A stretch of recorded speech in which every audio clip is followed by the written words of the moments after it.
It's interesting that some people find science so easy and others find it kind of dull and difficult.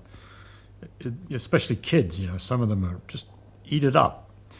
And I don't know why it is. It's the same perhaps for all subjects. For instance, lots of people love music and I never could carry a tune. And I lose a great deal of pleasure out of that. And I think people lose a lot of pleasure who find science dull. In the case of science, I think that one of the things that make it very difficult is it takes a lot of imagination. It's very hard to imagine all the crazy things that things really are like.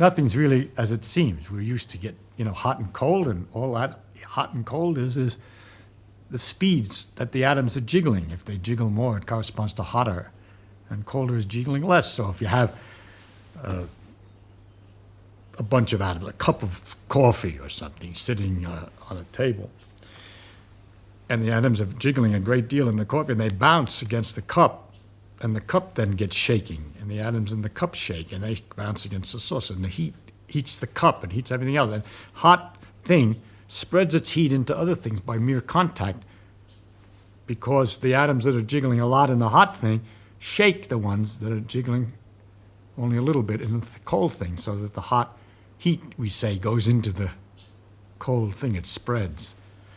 But what's spreading is just jiggling and irregular motions, which is easy to kind of understand. It brings up another thing that's kind of curious. That I say that things jiggle, and if you're used to balls bouncing, they slow up and stop after a while. But we have to imagine with the atoms a perfect elasticity. They never lose any energy. Every time they bounce, they keep on bouncing all the time. They don't lose anything. They're perpetually moving. And that the things that happen when we say something loses energy, if a ball comes down and bounces, it shakes irregularly some of the atoms in the floor. And then when it comes up again, it leaves some of those atoms moving, the jiggling. So as it bounces, it's passing its extra energies, its extra motions, to little patches on the floor each time it bounces, and loses a little each time until it settles down, we say, as if all the motion has stopped. But what's left is the floor is shaking more than it was before, and the atoms in the ball are shaking more than they were before. That the organized motion of all these atoms moving the same way, falling down, and the quiet floor is now transformed into a ball sitting on the ground. But all that motion is still there in a form, or the energy of motion, in the form of the jiggling of the floor, which is a little bit warmer. Unbelievable. But anybody who's hammered a great deal on something knows that it's true, that if you pound something and hit it a lot, you can feel the temperature difference. It heats up. It heats up simply because you're jiggling it. This picture of atoms is a beautiful one that you can keep looking at all kinds of things this way. You see a little drop of water, a tiny drop. And the atoms attract each other. They like to be next to each other. They want as many partners as they can get. Now, the guys that are at the surface have only partners on one side here, in the air on the other side, so they're trying to get in. And you can imagine this team of people, these teeming people, all moving very fast, all trying to get to have as many partners as possible. And the guys at the edge are very unhappy and nervous, and they keep pounding in, trying to get in, and that makes it a tight ball instead of a flat.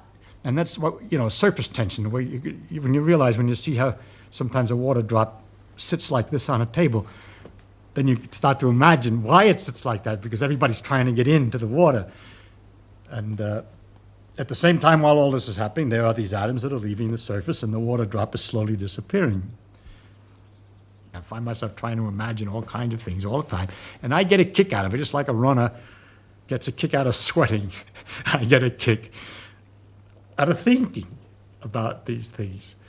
I can't stop. I mean, I could talk forever. If you cooled off the water so the jiggling is less and less, and it jiggles slower and slower, then the atoms get stuck in place. They like to be with their friend. There's a force of attraction, and they get packed together, they're not rolling over each other. They're in a nice pattern, like oranges in a crate, in a nice organized pattern, all just jiggling in place, but not having enough motion to get loose of their own place and to break the structure down. And that's what I'm describing as a solid. It's ice. It has a structure. If you held the atoms at one end in a certain position, all the rest are lined up in a position sticking out, and it's solid at the end.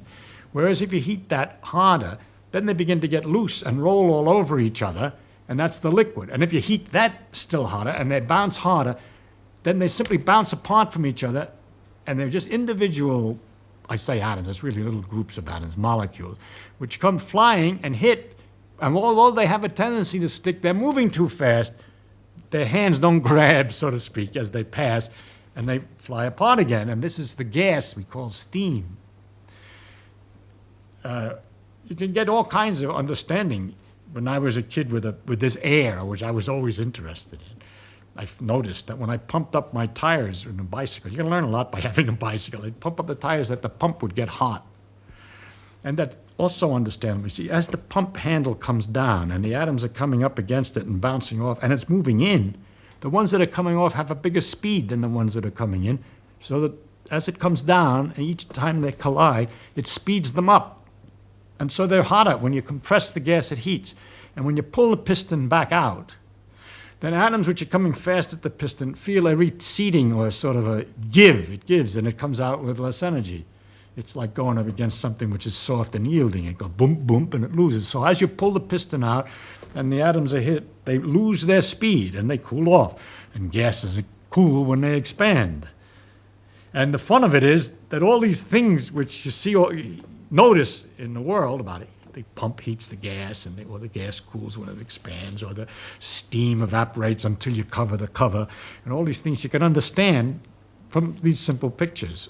And that's kind of a lot of fun to think about. I don't want to take this stuff seriously. I think we should just have fun imagining it and not worry about. There's no teacher going to ask you questions at the end. Otherwise, it's a horrible subject.